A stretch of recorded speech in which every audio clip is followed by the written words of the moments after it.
Hello प्यारे छात्रों एवं दोस्तों, आज हम बात करेंगे आरबीआई गवर्नर द्वारा 17 अप्रैल को की गई घोषणाओं के बारे में।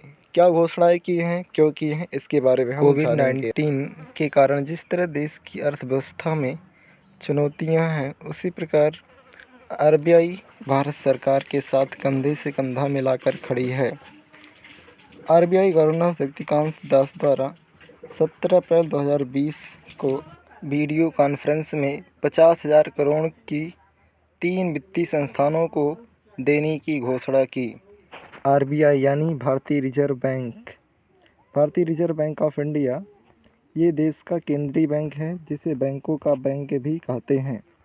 इसकी स्थापना 1 अप्रैल 1935 को हुई। एक्ट 1934 के अंतर्गत इसका मुख्यालय मुंबई है। वर्तमान गवर्नर शक्तिकांत दास जी हैं। आरबीआई ने रिवर्स रेपो रेट में 0.25% की कमी कर इसे 3.75% कर दी है, जिससे बैंक आरबीआई के पास पैसा न रख कर के लोगों को ऋण देने में पैसे को खर्च करे और बाजार में मुद्रा की तरलता बना रहे। जबकि रेपो रेट और कैश रिजर्व रेपो रेट में कोई कमी या वृद्धि नहीं की है। रेपो रेट जो 4.40% है और कैश रिजर्व रेपो रेट जो वर्तमान में 3% है।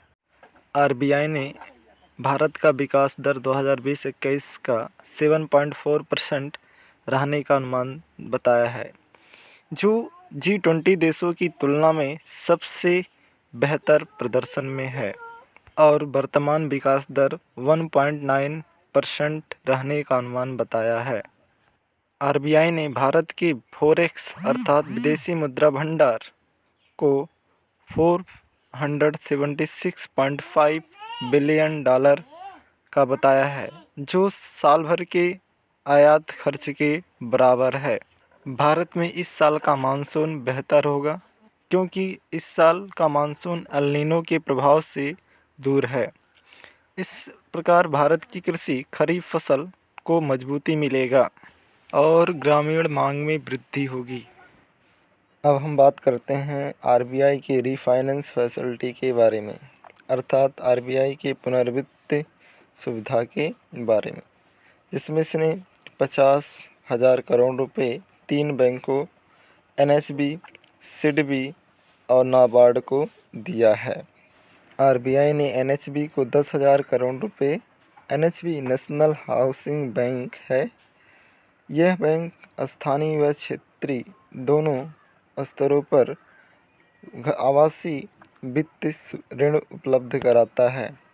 सिडबी को 15,000 करोड़ रुपए, सिडबी यानी small industries development bank of India, यह छोटे लघु उद्योगों को बढ़ावा देने के लिए ऋण सुविधा उपलब्ध कराती है। अगला बैंक है नाबार्ड। नाबार्ड को आरबीआई ने 25,000 करोड़ रुपए दिए हैं।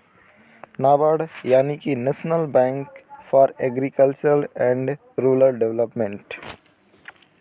यह बैंक भारत के कृषि क्षेत्र को ऋण सुविधाएं उपलब्ध कराता है।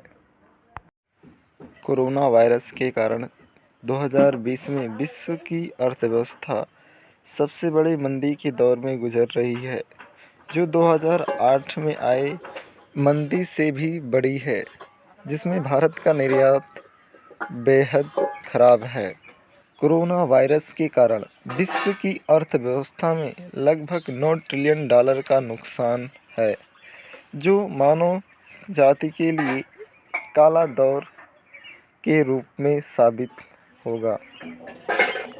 आइए समझ लेते हैं रेपो रेट और रिवर्स रेपो रेट को। जब बैंक आरबीआई के पास पैसे जमा करता है, तो आरबीआई जो उसकी बदली ब्याज देती है, उसे रिवर्स रेपो रेट कहते हैं, जो हमने देखा इस समय प्रेजेंट टाइम में 3.75% है। और यदि आरबीआई से बैंक ऋण लेते हैं या आरबीआई बैंकों को जिस दर पर ऋण देती है, उस दर को रेपो रेट कहते हैं। रेपो रेट वर्तमान में 4.40% है। थैंक यू दोस्तों।